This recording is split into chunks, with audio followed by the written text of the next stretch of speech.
तर आज पावसामुळे आम्हाला ऑलमोस्ट 1 आवर बाहेरच राहावं लागलं. चला मग सांगते कसं. Hi guys, welcome to my new blog. आज कशी-बशी मॉर्निंग शीट संपवली. मग इव्हनिंगला फ्रेश वगैरे होऊन मी आणि बेबी बाहेर पडलो तायक्वांडो क्लासला जायला. आणि ऑलरेडी पाऊस थोडाफार येत होता. वाटलं तसं तयारीतच निघावं. मग थोडं पुढे गेलोच होतो, की एवढा जास्त पाऊस यायला लागला, की बापरे! त्याच्यामुळे आम्ही एका कॉर्नरला बिल्डिंगजवळ थांबलो होतो.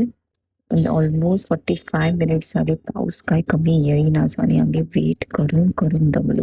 बेबी तर एन्जॉय करत होती, पण माझी हालत खूप खराब झालेली. कारण थंडीच इतकी वाजत होती. मग काय बेबी आजारी पडू नये म्हणून आलो परत रिटर्न घरी.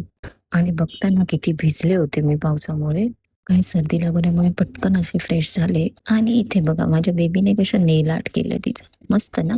असं काही ना काही इनोव्हेटिव्ह ती नेहमीच करत असते. आणि आज मस्त गरमागरम चिकन बनवलेलं आमच्या घरी. एवढं पावसात भिजल्यानंतर गरमागरम चिकन म्हणजे वाह! स्वर्गच.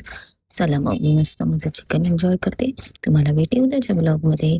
Thank you for watching. Bye.